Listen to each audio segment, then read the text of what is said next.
Picture this. Your own son telling you to get out of his workplace because he's too busy with an important client. Now imagine his face when his boss walks up and says, "She is the important client." That's exactly what happened to me at Goldman Sachs.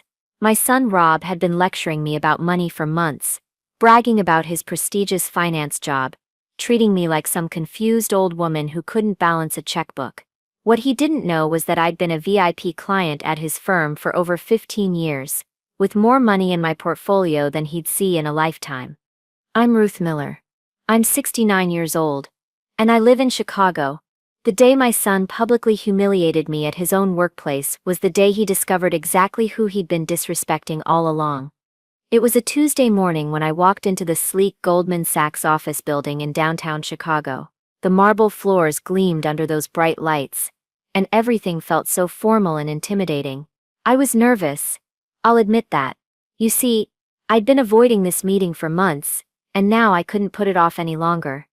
As I approached the reception area, I spotted my son Rob near the elevators, talking to some colleagues in his crisp navy suit. He looked so confident, so important. My heart sank because this was exactly what I'd been trying to avoid. The moment Rob saw me, his face changed, not happiness to see his mother, but irritation, pure irritation. "Mom!" he called out, loudly enough for his colleagues to hear. "What are you doing here? I'm busy with an important client meeting. You need to leave." The dismissive tone in his voice, the way he waved me away like I was some confused old woman who'd wandered into the wrong building. My cheeks burned with embarrassment as his colleagues stared.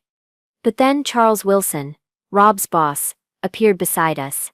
A distinguished man in his 50s with kind eyes behind wire-rimmed glasses. "Rob," Charles said slowly, his voice carrying a note of confusion and concern. "She is the important client I'm meeting with." The silence that followed was deafening. Rob's mouth actually fell open. His colleagues exchanged glances, and I watched my son's face go from confident dismissal to complete shock in about 3 seconds. "What?" Rob whispered. But to understand how we got to this moment, how my own son could treat me with such disrespect while having no idea who he was really dealing with, I need to tell you about the past few months. Because you see, my son had no idea who he was really working for. Before we continue, please leave a comment telling us where you're watching from and subscribe for more stories like mine. Let me take you back to how this all started, because my family had no idea who they were really dealing with. My name is Ruth Miller. I'm 69 years old, and I live in the same modest ranch house in Oak Park, Illinois that my husband Frank and I bought 32 years ago. From the outside, you'd never guess what my bank statements look like. I drive a reliable Honda Civic that's 7 years old. I shop sales at the grocery store, and I haven't redecorated since the Clinton administration. My neighbors probably think I'm living on Social Security and a small pension. That's exactly what I want them to think. You see, I learned a long time ago that showing off wealth only brings problems. My late husband Frank always said, "Ruth, the best way to keep your money is to live like you don't have any." He was a smart man, my Frank. He built a successful plumbing supply business here in Chicago, and when he passed away 8 years ago, I inherited everything. But instead of spending it all or letting it sit in some basic savings account, I decided to learn about investing. I started reading financial books, studying market trends, and yes, I opened an account with Goldman Sachs. Not because of their fancy reputation, but because they had the expertise I needed to grow Frank's legacy. Over the past 15 years, I've built a portfolio worth over $8 million. I meet quarterly with my advisor Charles Wilson, and I've consistently earned returns that would make most professional investors jealous. But here's the thing. I kept it all secret from my family, especially from my son Rob. Why would a mother hide her success from her own child? Because I knew Rob's personality. Even as a young man, he was always impressed by status, always trying to be the smartest person in the room. If he'd known about my wealth back then, it would have made his arrogance 10 times worse. So I made a choice to protect him from his own character flaws by keeping my financial success private. My family sees my simple lifestyle and assumes I'm scraping by on Frank's small pension and Social Security. When Rob's car broke down last year, I quietly helped with the repair bill, letting him think I was stretching my limited budget to help my son. When my daughter-in-law Amanda mentioned they were struggling with their mortgage, I anonymously sent them money through their bank, making it look like an accounting error in their favor. I've been the invisible safety net for my family while they assumed I was the one who needed help. Then, 4 months ago, everything changed. Rob got hired at Goldman Sachs in their wealth management division. He was over the moon, calling me immediately to share the news. "Mom, you'll never believe it," he said, his voice bubbling with excitement. "I got the job at Goldman Sachs. Your son is working for one of the most prestigious investment firms in the world." I was genuinely happy for him. Rob had always been ambitious, and this was a great opportunity. But what happened next broke my heart little by little. Within his first week, Rob started explaining to me how investment firms like Goldman Sachs worked, as if I'd never heard of the stock market. He'd come over for dinner and spend the entire evening lecturing me about basic financial concepts, while I nodded politely and asked simple questions to make him feel important. "Mom, you really should understand how compound interest works," he'd say, using the same tone you'd use with a child. "It's never too late to learn about money management." I bit my tongue and smiled. My own son, who'd been working at Goldman Sachs for 3 weeks, was explaining compound interest to a woman who'd been earning compound returns on a multi-million-dollar portfolio for over a decade. But I loved him, so I protected him from the truth. I figured his job would give him confidence, and maybe that was worth enduring a few condescending conversations about finance. After all, how much harm could a little workplace pride really do? I had no idea that my kindness was about to backfire in the most humiliating way possible.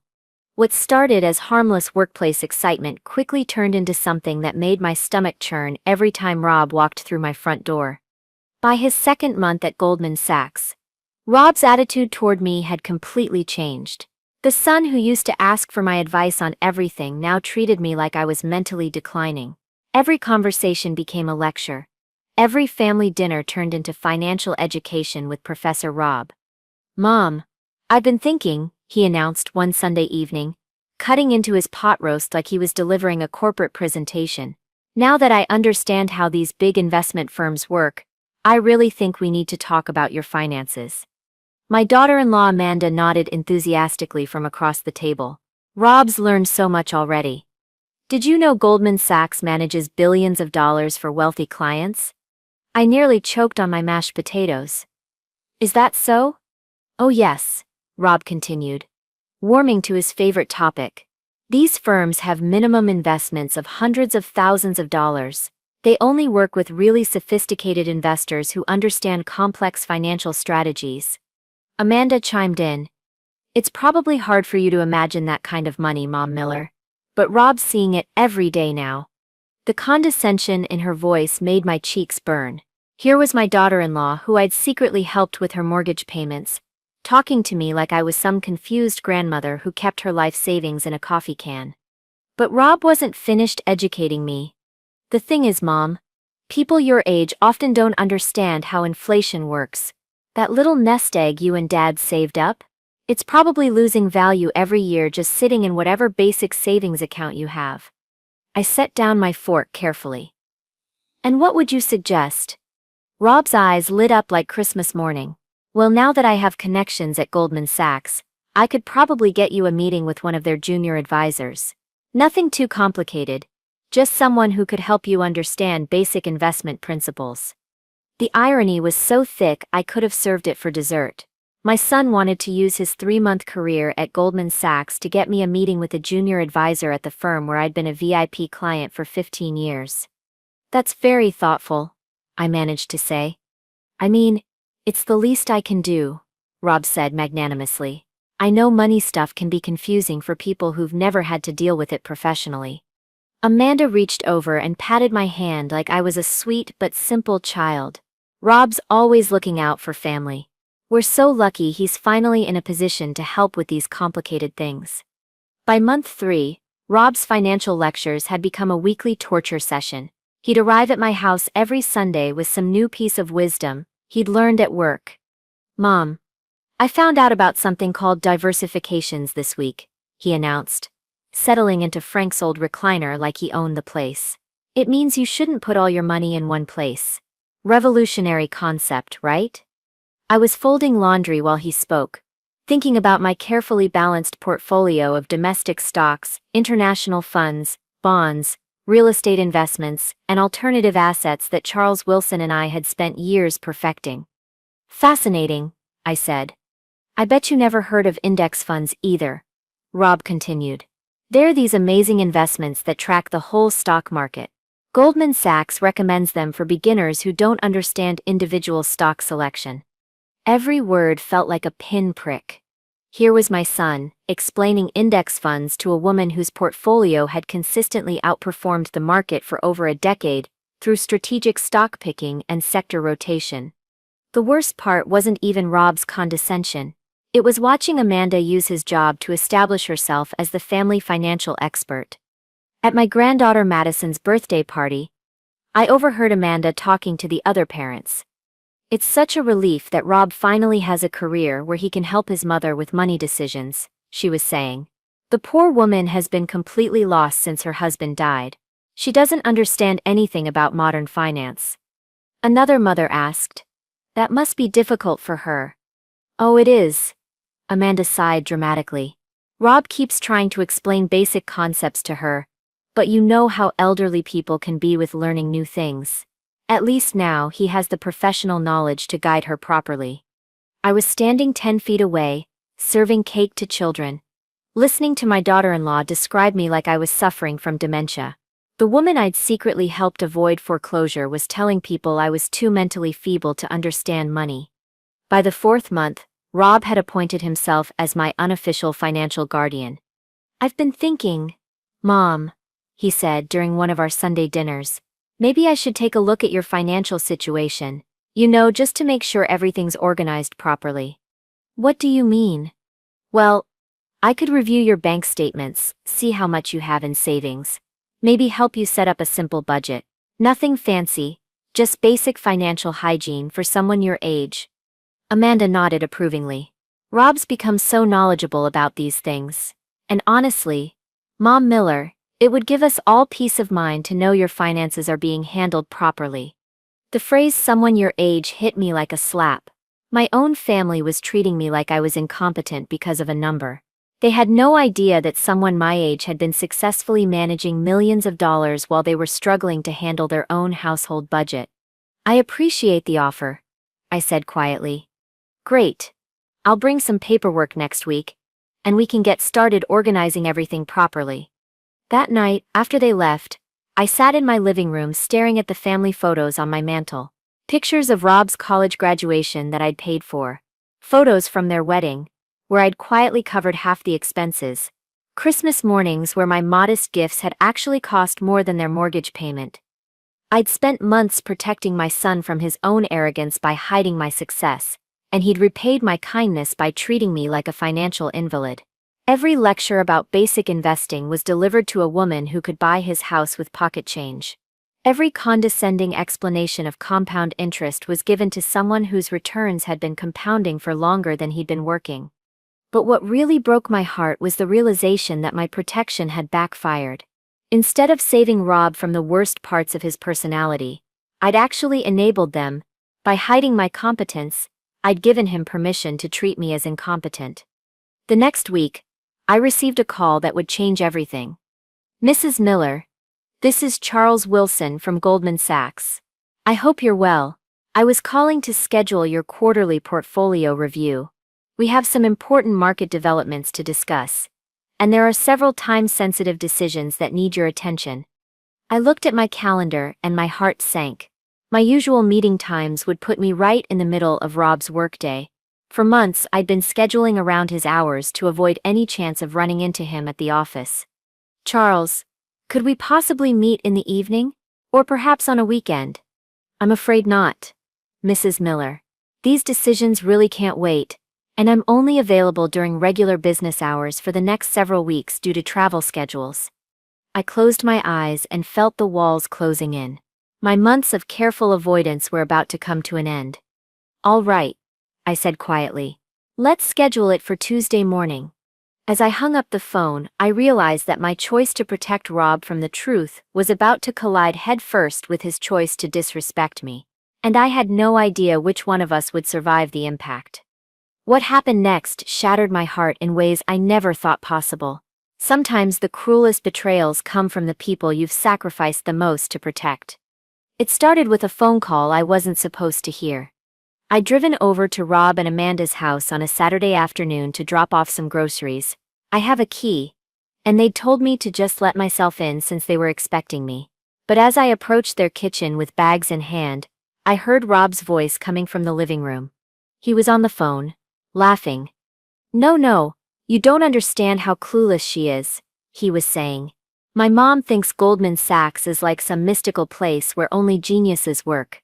She gets this amazed look on her face whenever I mention my job, like I just told her I work for NASA or something. I froze in the kitchen doorway, groceries still in my arms.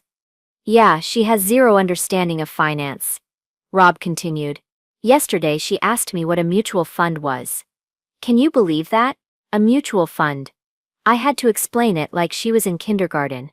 The person on the other end must have said something funny, because Rob burst into laughter. Oh, it gets better. She keeps all her money in some ancient savings account that probably earns like 0.5% interest. I keep trying to explain inflation to her, but you know how old people are with math. It just doesn't compute. My hands started shaking. The groceries felt impossibly heavy. The funny thing is, she's so impressed by my job that she'll probably let me handle all her finances soon. Which is good, because, honestly, someone needs to manage her money before she makes some terrible mistake. At her age, she can't afford to lose what little she has. I set the groceries down on their counter as quietly as possible and backed toward the door. But Rob wasn't finished. Amanda and I were talking about it last night. We think my mom might have early-stage dementia or something. The way she just nods along when I explain basic financial concepts, like she's never heard of compound interest before. It's actually kind of sad. Dementia. My own son thought I had dementia because I was polite enough to listen to his lectures without correcting him. I made it to my car before the tears started. But that was just the beginning. The following week brought a family dinner that will haunt me for the rest of my life. Rob had invited his brother Kevin and sister-in-law Lisa over, along with Tyler and Madison. It was supposed to be a celebration of Rob's 4-month work anniversary at Goldman Sachs. Amanda had made a cake and everything. So tell them about your promotion prospects, Amanda prompted Rob as we ate dessert. Rob puffed up with pride. Well, my supervisor says I'm really grasping the complex financial strategies faster than most new hires. In fact, he mentioned that I might be ready to start handling some client relationships soon. That's wonderful, honey, I said. Thanks, Mom. And actually, that reminds me of something important we need to discuss as a family. Rob stood up like he was giving a corporate presentation. Kevin and Lisa turned their attention to him expectantly. As you all know, Mom has been struggling financially since Dad passed away. She's been trying to manage her finances on her own. But frankly, she doesn't have the knowledge or experience to make good decisions with money. My fork stopped halfway to my mouth. Now that I have professional expertise in wealth management, I think it's time for me to take a more active role in helping Mom with her financial planning. Amanda nodded enthusiastically. Rob's learned so much about investment strategies and portfolio management. It would be such a relief to know someone qualified is looking after Mom Miller's future. Kevin leaned forward. What exactly are you thinking? Well, Rob said, settling back into his chair like a CEO addressing his board. I'm proposing that Mom give me financial power of attorney. That way, I can make sure her money is being invested properly, ensure she's not vulnerable to scams, and basically provide the professional oversight that someone her age needs. The room went completely silent, except for the sound of my heart pounding in my ears. Lisa spoke first. That sounds very responsible, Rob. I think so too, Rob replied.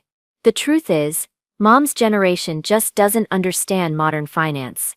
They grew up putting money in savings accounts, and thinking that was enough.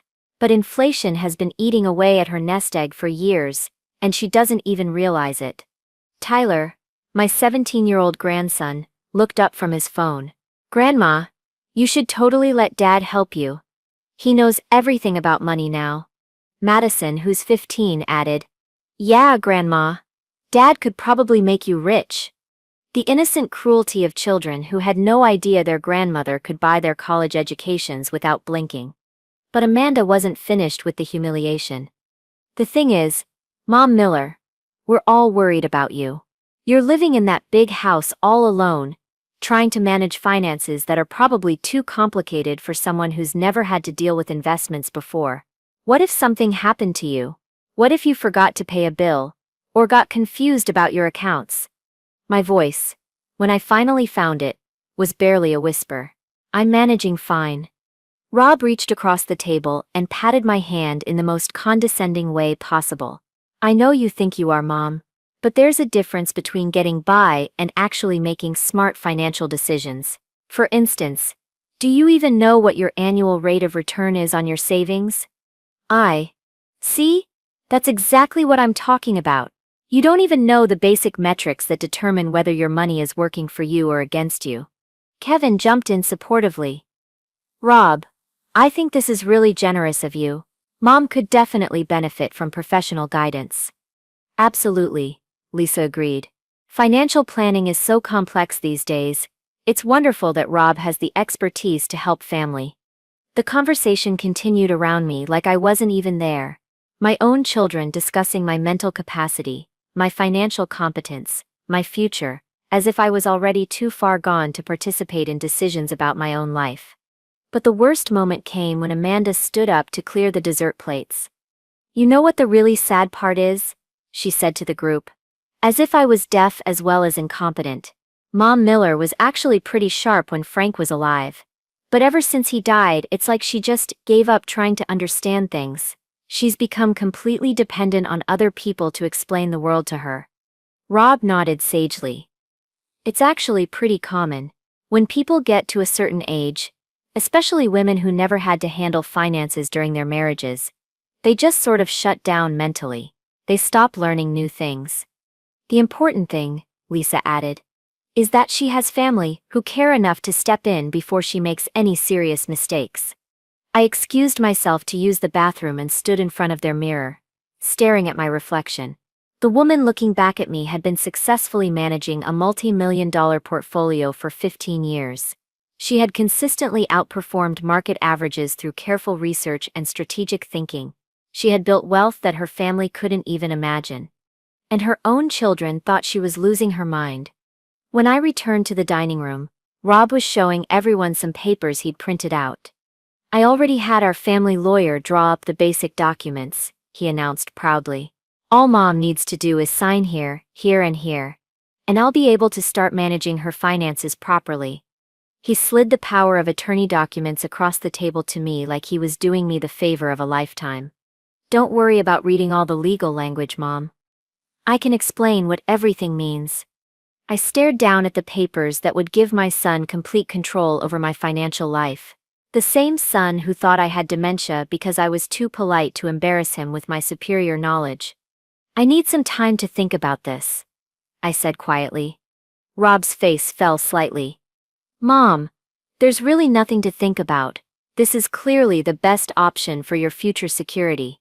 Your father and I always discussed major decisions together, I said. I don't make quick choices about important matters. Amanda's expression turned sharp. But Mom Miller, Frank's been gone for 8 years. You can't keep using him as an excuse to avoid making necessary decisions. The cruelty of that statement hit me like a physical blow, using my beloved husband as an excuse. I just need a few days, I repeated. Rob sighed, like I was being unreasonably difficult. Fine.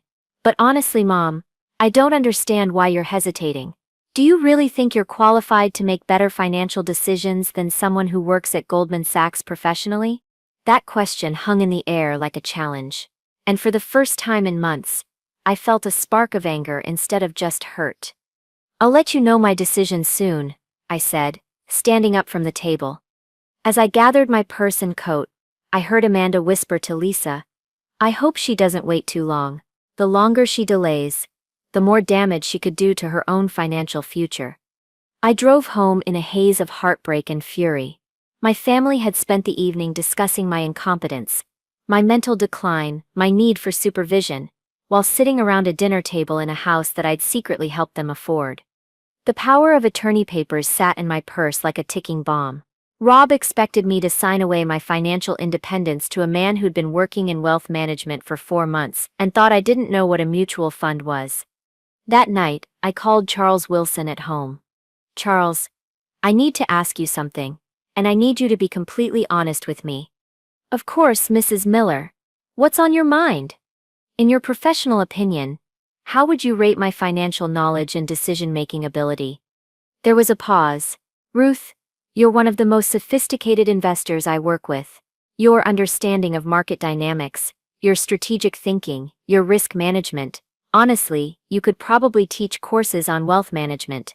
Why are you asking? I told him everything. About Rob's job, about the lectures, about the power of attorney documents, about my family's conviction that I was mentally declining. When I finished, Charles was quiet for a long moment. Ruth, he said finally, your son has been working at Goldman Sachs for 4 months. You've been my client for 15 years. Your portfolio has consistently outperformed our benchmarks. You understand complex financial instruments that most people never even hear about. The idea that you need financial supervision is not just wrong, it's absurd. But what if they're right? What if I'm fooling myself about my own competence? Ruth, last quarter you identified a market opportunity in emerging technology funds that earned you a 15% return, when the overall market was flat. You understood the risks, you did your research, and you made a decision that most professional investors would have been afraid to make. Does that sound like someone who needs a financial guardian? After I hung up, I sat in my kitchen with Rob's power of attorney papers spread out in front of me. My son wanted legal authority to manage the financial life of a woman whose investment expertise exceeded his own by decades. The cruelest part wasn't even the condescension. It was the realization that my kindness had created this monster. By protecting Rob from the truth about my success, I'd given him permission to believe I was a failure. By hiding my competence, I'd enabled his assumption of my incompetence. But I wasn't ready to reveal my secret yet. I still hoped that somehow we could get through this without destroying our relationship entirely.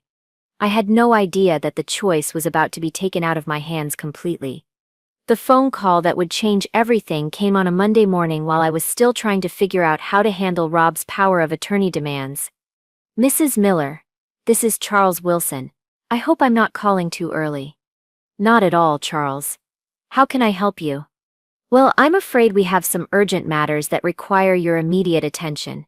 The Fed just announced an unexpected rate change, and there are some significant market movements that could affect your portfolio positioning. We really need to meet this week to discuss rebalancing strategies. My heart sank. For the past 4 months, ever since Rob started working at Goldman Sachs, I'd been carefully scheduling my quarterly meetings during his lunch breaks or late in the afternoon, when he was more likely to be in client meetings himself. It had been a delicate dance of avoidance. Charles, could we possibly meet on Saturday? Or perhaps early in the morning before 8? I'm afraid not, Mrs. Miller. I'm leaving for a client conference in London on Thursday. And I won't be back for 3 weeks. With these market conditions, waiting that long could cost you significant returns. We really need to meet Tuesday or Wednesday during regular business hours. I closed my eyes and felt my carefully constructed walls beginning to crumble. Is there any way we could handle this over the phone? Ruth, we're talking about potentially moving several $1 million between asset classes based on changing economic indicators. This requires in-person discussion with documents, charts, and detailed analysis. I wouldn't feel comfortable making these recommendations without sitting down with you properly. Several $1 million. The phrase that my family couldn't even imagine was just another Tuesday morning for Charles and me. I understand, I said quietly. It's just that, well, my son works there now, and I've been trying to avoid any awkward encounters. Oh, that's right. Rob Miller in our wealth management division. Nice young man, very eager to learn. Don't worry about running into him. I'll make sure we have complete privacy for our meeting. If only it were that simple. All right. I agreed reluctantly. What time works best for you? How about Tuesday at 10:30? That should give us plenty of time to review everything thoroughly. After I hung up, I spent the rest of Monday in a state of nervous anxiety. I'd managed to avoid this exact scenario for 4 months, but now market forces were conspiring against my careful planning. That evening, Rob called with his usual weekly check-in. Hey Mom, just wanted to remind you that those financial documents are still waiting for your signature. You know, the power of attorney papers we discussed? The papers were still sitting on my kitchen counter, unsigned. I'm still thinking about it, honey. Mom, there's really nothing to think about. Every day you delay is another day your money sits there earning practically nothing. I could have you set up with proper investments by the end of the week. The irony of my son lecturing me about proper investments on the same day my advisor called about repositioning millions was almost unbearable. I know you mean well, Rob. It's not about meaning well anymore, Mom. Amanda and I had a long talk last night, and we're genuinely concerned about your mental state. These financial decisions are getting too complicated for someone your age to handle alone. What makes you think I can't handle them? Come on, Mom. Yesterday when I was explaining tax loss harvesting, you just stared at me like you'd never heard the term before. I had stared at him because I'd been trying to figure out how to politely tell my son that I'd been using tax loss harvesting strategies for over a decade to minimize my portfolio's tax burden. Rob, I promise I'll make a decision soon. How soon? Because honestly, watching you struggle with these concepts is painful. What if you make some terrible mistake that wipes out your savings? Tuesday morning arrived gray and cold. I dressed in my best navy suit and drove downtown with a knot of anxiety in my stomach. The Goldman Sachs building loomed ahead like a monument to my months of deception. I made it through security, up to the 42nd floor, and into Charles's office without incident. For an hour, we discussed complex rebalancing strategies, analyzed emerging market opportunities, and made decisions involving millions of dollars. I felt competent, respected, intellectually challenged in the best possible way. Your instincts about the technology sector continue to be remarkable, Charles was saying as we reviewed portfolio performance. That position you suggested last quarter earned a 22% return. I'd been watching the federal contract patterns, I explained. The writing was on the wall for anyone paying attention. Exactly. That kind of forward thinking is what separates successful long-term investors from the crowd. We had just finished signing the rebalancing documents when Charles glanced at his watch. Ruth, I'm terribly sorry, but I need to step out for about 5 minutes. There's an urgent call from our London office that I absolutely cannot delay. Will you be comfortable waiting here? Of course. Take your time. I'll be right back. Help yourself to coffee if you'd like. Charles gathered some files and headed toward the door. Oh, and don't worry about anyone disturbing you. I'll let my assistant know I'm in an important client meeting. As the door closed behind him, I settled back in my chair and reviewed the documents we'd completed. In just over an hour, I'd made sophisticated financial decisions that demonstrated exactly the kind of strategic thinking my family insisted I lacked. I was feeling more confident than I had in months when I heard voices in the hallway. Male voices, getting closer. My blood ran cold as I recognized one of them. So the client meeting went really well, Rob was saying. I think I'm finally getting the hang of these more complex accounts. Excellent progress, Rob. Another voice replied. Your enthusiasm is really showing in your work quality. They were getting closer to Charles's office. I looked around frantically. Could I hide behind the desk? Under the conference table? But where could a 69-year-old woman possibly hide in a glass-walled executive office? I have another client meeting in 15 minutes, Rob continued. So I just need to grab those portfolio analysis reports from Mr. Wilson's office. My heart stopped. They were coming to Charles's office. The door opened, and there was my son mid-conversation with a senior colleague, stopping dead when he saw me sitting in Charles Wilson's chair. Mom? Rob's voice cracked with shock and embarrassment. What are you doing here? You can't just wander around Goldman Sachs like this. His colleague, a distinguished man in his 50s, looked between us with obvious confusion. This is your mother, Rob? Rob's face was turning red. Yes, and I'm so sorry about this. Mom, you need to leave immediately. I'm working. This is a professional environment, not a place for family visits. The harshness in his voice. The way he was dismissing me in front of his colleague like I was some confused old woman who'd wandered into the wrong building. It cut me to the bone. Rob, I said quietly. I'm not here for a family visit. Then why are you in Mr. Wilson's office? Did you get lost? How did you even get past security? I'm not lost, honey. Mom, I'm busy with important client meetings. You cannot just show up at my workplace like this. You need to leave right now before you embarrass both of us even more.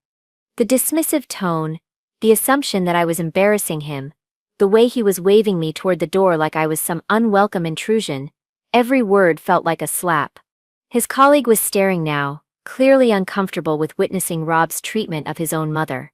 Rob, I tried again. I have every right to be here. No, you don't.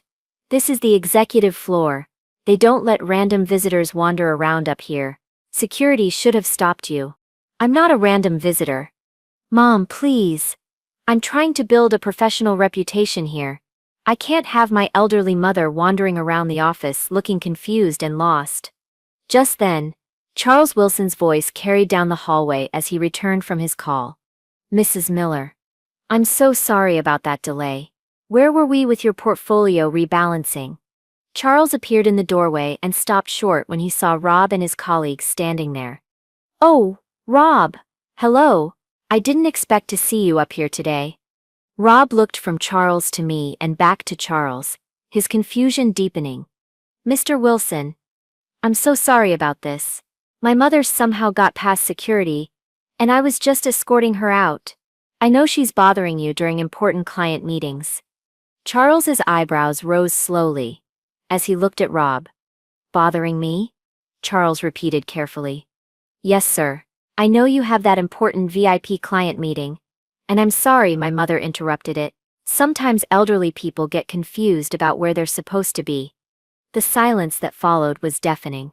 Charles looked at Rob with an expression that was part shock, part disbelief. Rob, he said slowly, his voice carrying a note of professional disapproval. Mrs. Miller isn't interrupting my VIP client meeting. She is the VIP client meeting. The color drained from Rob's face so fast, I thought he might faint. What?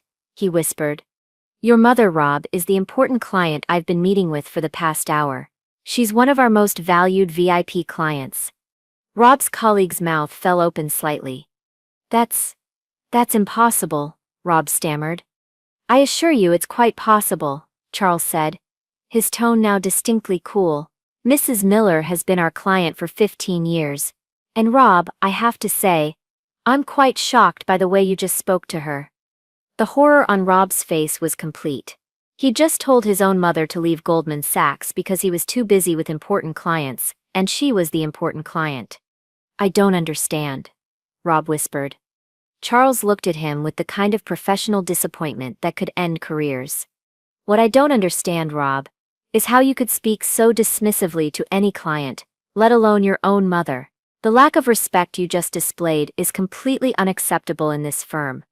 And in that moment, watching my son realize that his own arrogance and assumptions had just humiliated him in front of his boss, I finally understood that my months of protection had been completely wasted. The collision I'd been dreading had happened, and it was even worse than I'd imagined. The silence that followed Charles's revelation was deafening.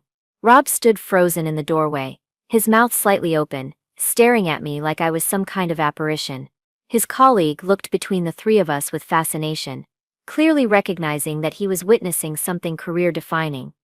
VIP client? Rob finally whispered, his voice barely audible. Charles nodded, his expression still carrying that note of professional disappointment. Yes, Rob. Your mother has been one of our most valued clients for 15 years.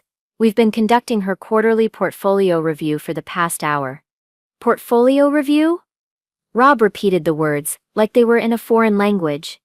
Mrs. Miller manages a sophisticated investment portfolio with us, Charles explained, his tone growing colder as he processed what he'd just witnessed. We were discussing rebalancing strategies and emerging market opportunities. Rob's colleague cleared his throat uncomfortably. Perhaps I should. No, please stay, Charles said firmly. I think Rob needs to understand the full scope of what just happened here. Rob was looking at me now with an expression of complete bewilderment. Mom, I don't understand. You asked me to help organize your finances because you said money was confusing. I never said money was confusing, Rob. You assumed it was confusing and started lecturing me about basic concepts I've understood for decades. Charles was studying both of us now with growing comprehension. Rob, did you not know about your mother's financial expertise? Financial expertise? Rob's voice cracked. She clips coupons. She drives a Honda that's 7 years old. She lives in the same house she's had forever. Living modestly and lacking financial resources are two very different things, Charles said pointedly. Your mother chooses to live simply. That's actually a sign of sophisticated wealth management, not financial struggle. Rob's colleague was now openly staring, clearly understanding that his junior associate had just made a massive professional and personal error. But the power of attorney documents, Rob stammered. You were going to sign them so I could help manage your finances properly. I was considering signing them, I said quietly. Not because I needed your help, but because I was tired of arguing with you about it. I thought maybe if I gave you some sense of control, you'd stop treating me like I was mentally incompetent. Charles's eyebrows shot up. Power of attorney? Rob, were you trying to take legal control of your mother's finances? The professional disapproval in Charles's voice was unmistakable now. I was trying to help her, Rob protested. She seemed confused about basic investment concepts. What basic investment concepts? Charles interrupted. Your mother identified the technology sector opportunity last quarter before most of our professional analysts did. She's consistently outperformed market averages through strategic stock selection and timing. Rob looked like someone had just told him. The sky was green. That's impossible. Charles walked to his desk and pulled out a portfolio statement. Rob, would you like to see your mother's quarterly performance report? Charles, I said softly. Maybe we should. No, Ruth. I think your son needs to understand exactly who he just dismissed as a confused elderly woman. Charles handed the document to Rob, whose hands were visibly shaking as he took it. I watched my son's eyes scan the numbers. The asset allocations, the year-over-year returns, the total portfolio value. 8 million? Rob whispered, looking up at me with shock. You have $8 million? Give or take, depending on market fluctuations, Charles confirmed.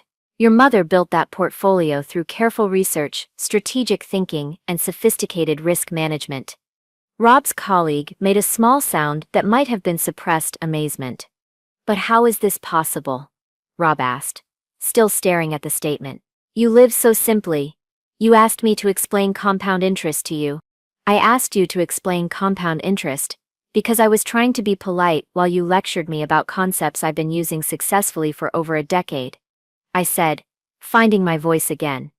The truth was finally coming out, and I felt both relief and sadness washing over me. Rob, Charles said, his voice taking on the tone he probably used for serious client conversations. Your mother earned a 22% return on her technology positions last quarter. She understood market trends that most professional investors missed completely. 22%? Rob's voice was barely a whisper.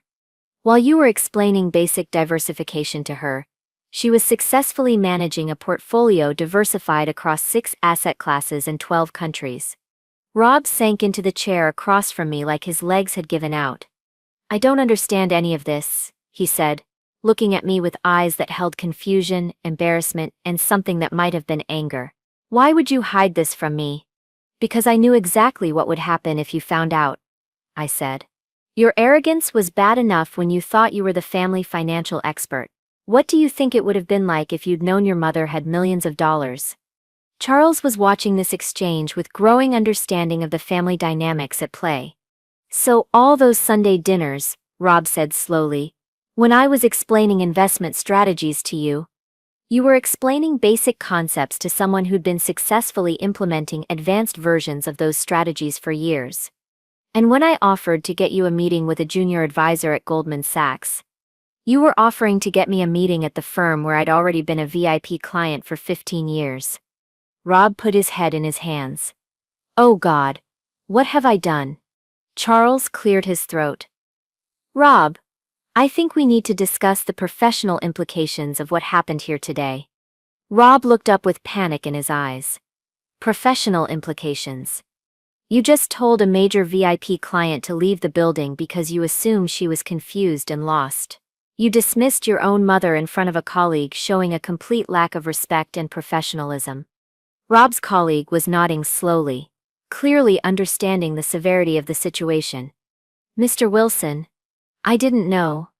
That's exactly the problem, Rob. You made assumptions about someone based on their age and appearance, and then you acted on those assumptions in a way that was both unprofessional and cruel. The weight of Rob's mistake was finally hitting him.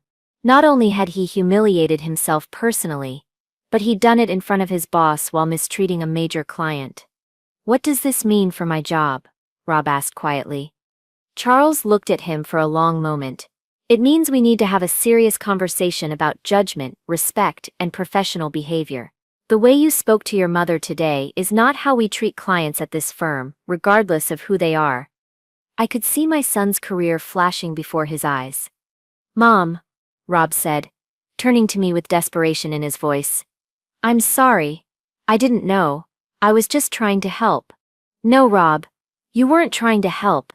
You were trying to control me based on assumptions you made about my competence. But why didn't you just tell me the truth? Because I was protecting you from your own worst instincts. I knew that if you found out about my wealth, it would make your arrogance unbearable. Turns out I was right to be concerned. Charles was gathering papers from his desk, clearly preparing to end our meeting and deal with the Rob situation privately. Mrs. Miller, I think we've completed everything we needed to discuss today. Your portfolio adjustments will be implemented by tomorrow morning. Thank you, Charles. As always, it's been a pleasure working with you. I stood to leave, feeling strange about walking away from my son in this moment, but knowing that our conversation was far from over. Rob looked up at me with pleading eyes. Mom, what happens now? Now you deal with the consequences of your choices, Rob. You spent months treating me like I was incompetent while taking my financial help for granted. You brought power of attorney documents to dinner and tried to convince the family I needed supervision. You just told your own mother to leave your workplace because you assumed she was embarrassing you. I was trying to protect you. You were trying to control me. There's a difference. Charles stepped forward. Rob, I'll need to see you in my office first thing tomorrow morning. We have a lot to discuss about professional conduct and client relations. As I walked toward the door, I heard Rob call after me. Mom, please. Can we talk about this at home? I paused in the doorway. Rob, for the past 4 months, you've made it clear that you think I'm too mentally feeble to understand basic financial concepts. You've lectured me about money while secretly planning to take legal control of my finances. You just publicly humiliated both of us because you assumed I was some confused old woman who didn't belong in a professional environment. The office was completely silent. I think we've talked enough for one day. As I walked through the Goldman Sachs lobby toward the exit, I felt a strange mixture of relief and sadness. The secret I'd been carrying for months was finally out. But at what cost?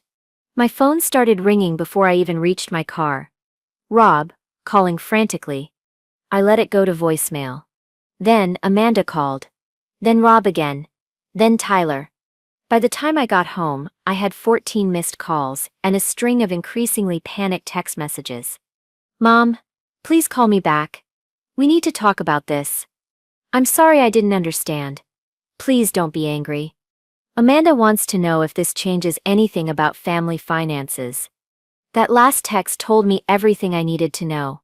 Even in crisis, even after discovering that everything they thought they knew about me was wrong, they were already calculating how this affected their bottom line. I poured myself a cup of tea and sat in Frank's old recliner, looking around at the modest home that had hidden my substantial wealth for so many years. Tomorrow, everything would be different. The family dynamic we'd built on their assumptions, and my secrecy was completely shattered. But for the first time in months, I felt like myself again. The competent, intelligent, financially sophisticated woman I'd always been had finally been acknowledged by the people who mattered most. It just wasn't the people I'd expected. My phone rang again. This time it was Charles. Ruth, I wanted to call and apologize for what happened today. I had no idea. Charles, you have nothing to apologize for. You treated me exactly as you always have, with respect and professionalism. How are you handling all this? I looked around my quiet living room, thinking about the chaos that was probably happening at Rob and Amanda's house right now. I'm handling it just fine, I said. For the first time in months, people know exactly who they're dealing with. And for the first time in months, that felt like enough. So, that's my story. I'd love to hear what you think. Have your own children ever treated you like you were incompetent when you actually knew more than they did? Let me know in the comments. And subscribe if you want to hear more stories like mine.